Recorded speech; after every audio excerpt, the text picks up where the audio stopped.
अस्सलाम वालेकुम प्यारे दोस्तों, प्यारे सज्जनों, प्यारे मित्रों। मैं थोड़ा मेज़बान जफ़र इकबाल बाबर बतौर सरपरस्त आला अलहाबी आर्ट एंड कल्चरल ऑर्गेनाइजेशन ते इकट्ठ अखबार और उसका एक चैनल जिसे रंगारंग प्रोग्राम वेख्या करोगे। सानू बड़ी खुशी है कि अज साडे दफ्तर च वीना खान तशरीफ ले आईयां ने। इन्हों जी आया आखने बिस्मिल्ला करने। वीना खान किसी तारत की मोहताज नहीं। बहुत जल्द ये साडे दिलों के विच अपनी खूबसूरत आवाज़ के जरिए अपने फन के जरिए साडे दिलों के विच इन्ना घर किया है ते असां इन्हों अपना प्लेटफॉर्म मुहैया किया है। साडे इस प्लेटफॉर्म तो इंशाअल्लाह ये बहुत जल्द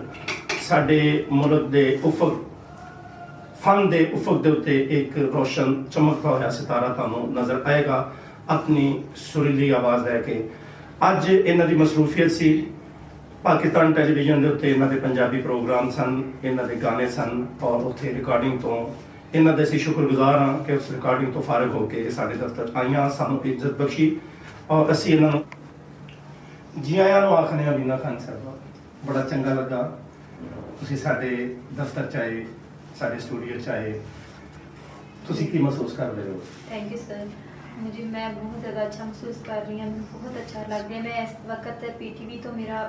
प्रोग्राम तो करके सीधे मैं इतने सर तुहाडे कोल आई हाँ। मैंने बहुत ज़्यादा अच्छा महसूस हो रहा है ते और तुसीं तारीफ की उनका शुक्रिया। तुसीं तारीफ के लायक हो, तुसीं तारीफ के काबिल हो, बहुत बड़ी फनकारा हो।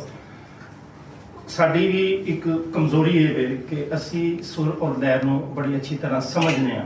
असी भी तालिब इलम हो मौसीकी दे ते उस तालिब इलम होने की हैसीयत के नाल असी सुर और लैर नूं समझने। अल्लाह का शुक्र है कि असी बड़े बड़े लोगों च बैठे हाँ।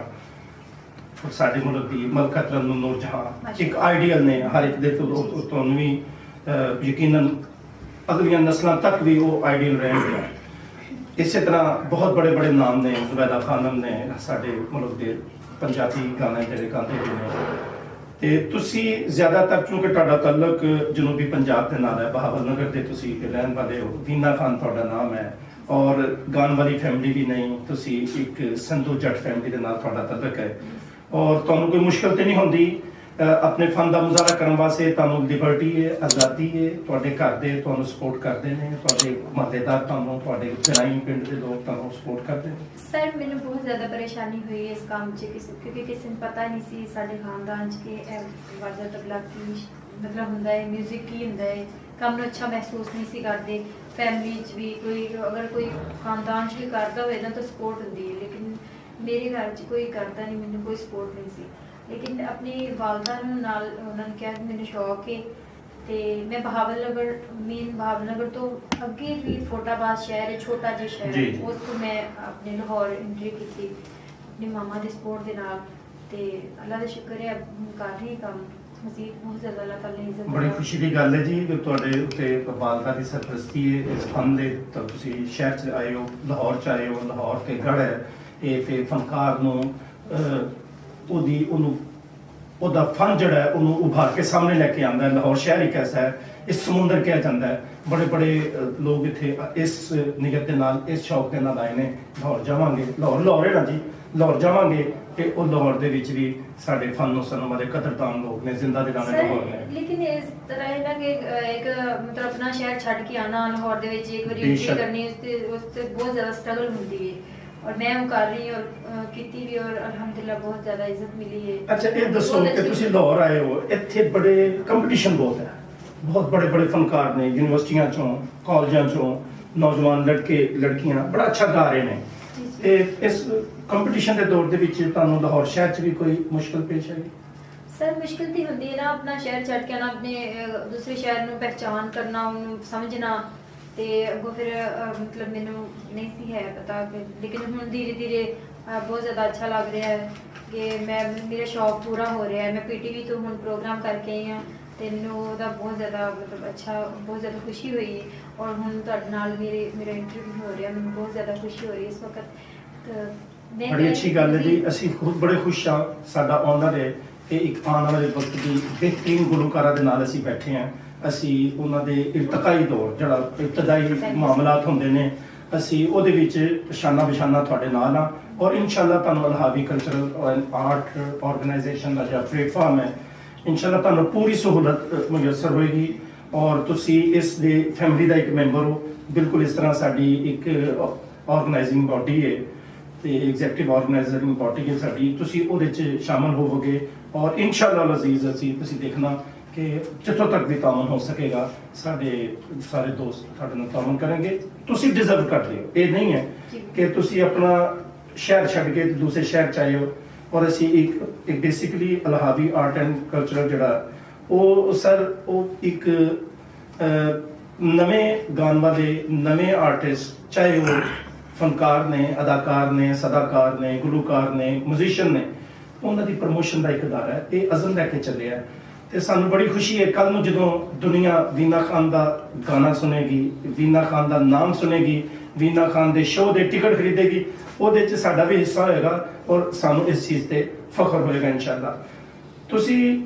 ਕਿਹੜਾ ਆਈਡੀਆ ਹੈ ਤੁਹਾਡਾ ਗਾਣੇ ਦੇ ਵਿੱਚ ਫੀਮੇਲ ਹੋਣ ਦੇ ਨਾਤੇ ਕੌਣ ਤੁਸੀਂ ਕਿਹਨੂੰ ਲਾਈਕ ਕਰਦੇ ਹੋ ਸਰ ਮੈਂ ਮੈਡਮ ਨੂੰ ਜਾਨ ਲਤਾ ਜੀ ਨੂੰ ਮਤਲਬ ਸਭ ਅੱਛੇ ਸਿੰਗਰ ਜਿਹੜੇ ਹੈ ਨਹੀਂ ਉਹਨਾਂ ਨੂੰ ਬਹੁਤ ਲਾਈਕ ਕਰਦੀ ਹਾਂ ਉਸਤਾਦ ਨੇ ਫਤਿਹ ਅਲੀ ਖਾਨ ਰਾਹਤ ਫਤਿਹ ਅਲੀ ਖਾਨ ਸਭ ਸਿੰਗਰ ਅੱਛੇ ਨੇ ਉਹਨਾਂ ਨੂੰ ਬਹੁਤ ਜ਼ਿਆਦਾ ਲਾਈਕ ਕਰਦੀ ਹਾਂ ਬਹੁਤ ਮਾਸ਼ਾਅੱਲਾ ਫੇਮਸ ਔਰ ਬਹੁਤ ਜ਼ਿਆਦਾ ਉਹਨਾਂ ਨੇ ਆਪਣਾ ਨਾਮ ਕਮਾਇਆ ਮਾਸ਼ਾਅੱਲਾ ਇਸ ਦੁਨੀਆ ਤੇ ਬਸ ਆਪਣੀ ਉਹਨਾਂ ਸੁਣ ਕੇ ਕੋਸ਼ਿਸ਼ ਕਰ ਰਹੇ ਹਾਂ ਬਹੁਤ ਅੱਛੀ ਕੋਸ਼ਿਸ਼ ਕਰ ਰਹੇ ਹੋ ਤੁਸੀਂ ਇਹਨਾਂ ਨੂੰ ਫਾਲੋ ਕਰੋ ਬੜੀਆਂ ਮਿਹਨਤਾਂ ਇਹਨਾਂ ਲੋਕਾਂ ਨੇ ਕੀਤੀਆਂ ਨੇ ਅੱਜ ਸਾਡੇ ਵੇਖਣ ਵਾਲਿਆਂ ਨੂੰ ਨਾਜ਼ਰੀਨ ਨੂੰ ਤੇ ਸੁਣਨ ਵਾਲੇ ਸਾਮਾਈਨ ਨੂੰ ਕੋਈ ਟ੍ਰਿਬਿਊਟ ਮਲਕਾ ਤਰੰਨਮ ਦਾ ਜਾਂ ਜਿਹਦਾ ਤੁਸੀਂ ਮੁਨਾਸਬ ਸਮਝੋ ਕੋਈ ਆਪਣੀ ਸੁਰੀਲੀ ਆਵਾਜ਼ ਕੋਈ ਸਾਡੇ ਸੁਣਨ ਵਾਲਿਆਂ ਨੂੰ ਜੀ ਜ਼ਰੂਰ ਸਰ ਮੈਡਮ ਨੂੰ ਛਾਂਦਾ ਆਪਣਾ ਗਾਣਾ ਸੁਣਾਵਾਂਗੇ ਹੁਣ ਬਿਸਮਿਲ੍ਲਾ ਮੈਂ ਸਟਾਰਟ ਉਹਨਾਂ ਤੋਂ ਹੀ ਮਤਲਬ ਮੈਨੂੰ ਸ਼ੌਕ ਲੱਗਿਆ ਸੀ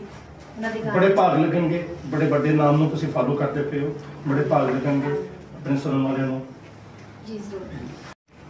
ਜੀ ਸਰ ਵੀ ਤੁਹਾਡਾ ਸ਼ੁਕਰੀਆ ਅਦਾ ਕਰਦੀ ਹਾਂ ਔਰ ਮੈਨੂੰ ਇੱਥੇ ਆ ਕੇ ਬਹੁਤ ਅੱਛਾ ਮਹਿਸੂਸ ਹੋਇਆ ਮੈਂ ਤੁਹਾਨੂੰ ਮੈਡਮ ਨੂਰ ਛਾਨ ਦਾ ਗਾਣਾ ਸੁਣਾ ਰਹੀ ਹਾਂ ਤੇ ਜੀ ਤੁਹਾਨੂੰ ਬਹੁਤ ਪਸੰਦ ਆਏਗਾ ਔਰ ਮੈਂ ਮੈਡਮ ਨੂਰ ਛਾਨ ਦੀ ਫੈਨ ਹਾਂ ਉਹ ਬਹੁਤ ਮੇਰੇ ਪਸੰਦ ਨੇ ਮੈਨੂੰ ਦੇ ਗਾਣੇ ਤੋਂ ਹੀ ਮੈਨੂੰ ਸ਼ੌਕ ਲੱਗਿਆ ਤੇ ਮੈਂ ਸੁਣਾ ਰਹੀ ਤੁਹਾਨੂੰ तेरा इश्क भी पागल मेरा हुस्न भी दीवाना टकरा गए जिदों में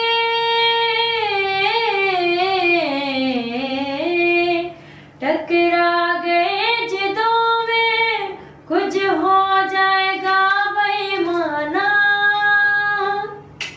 तेरा इश्क भी पागल मेरा हुस्न भी दीवाना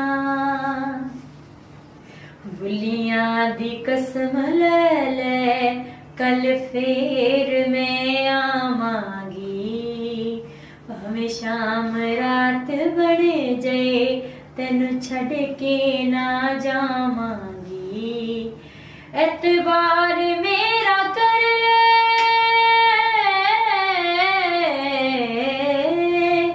एतबार मेरा कर ले अजमाया नो अजमाना तेरा इश्क भी पागल मेरा हुस्न भी दीवाना थैंक यू न जाने क्या हुआ जो तूने छू लिया खिला गुलाब की तरह मेरा बदन निखर निखर गई सवर सवर गई निखर निखर गई सवर सवर गई बना के आईना तुझे जाने मन न जाने क्या हुआ जो तूने छू लिया बिखरा है काजल फिजा में भीगी भीगी है शामें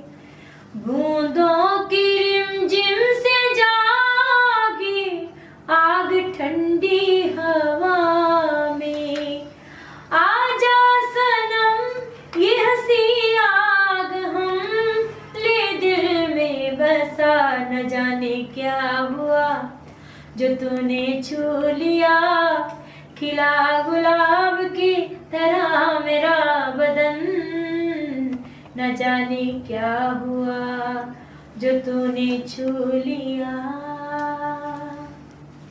लो जी वीना खान जी, ਅਸੀਂ ਇਜਾਜ਼ਤ ਚਾਹੁੰਦੇ ਹਾਂ। ਬੜੀ ਖੁਸ਼ੀ ਹੋਈ ਇਸ ਮੁਖਤਸਰ ਦੇ ਵਕਤ ਦੇ ਵਿੱਚ ਅਸੀਂ ਸਮਝਾਂਗੇ ਕਿ ਇਹ ਇੱਕ ਸਾਡੇ ਸਟੂਡੀਓ ਦਾ ਇੱਕ ਸਰਮਾਇਆ ਹੋਵੇਗਾ। ਤੁਹਾਡੇ ਨਾਲ ਗੁਫ਼ਤਗੂ ਕੀਤੀ ਹੈ, ਤੁਹਾਡੇ ਨਾਲ ਗੱਲਬਾਤ ਕੀਤੀ ਹੈ, ਸਾਡੇ ਸੁਣਨ ਵਾਲੇ ਵੀ ਇਨਸ਼ਾਅੱਲਾ ਮਹਿਜ਼ੂਜ਼ ਹੋਣਗੇ। ਔਰ ਮੇਰੀ ਵੀ ਦੁਆ ਹੈ, ਸਾਰੇ ਅਦਾਰੇ ਦੀ ਦੁਆ ਹੈ ਕਿ ਦਿਨ ਦੁਗਣੀ ਰਾਤ ਚੁਗਣੀ ਤਰੱਕੀ ਕਰੋ ਤੇ ਤੁਸੀਂ ਸਾਡੇ ਸੁਣਨ ਵਾਲਿਆਂ ਨੂੰ ਅੱਗੇ ਸੁਣਾਉਂਦੇ ਰਹੋ, ਅਸੀਂ ਸੁਣਦੇ ਰਹੀਏ, ਤੁਸੀਂ ਆਉਂਦੇ ਰਹੋ। ਤੇ ਸਾਮਈਨ ਇਕਰਾਮ ਤੇ ਨਾਜ਼ਰੀਨ ਇਕਰਾਮ, अपने मेज़बान ज़फ़र इकबाल बाबर को इजाज़त दो। जिंदगी रही तो फिर मुलाकात होएगी। रब दे।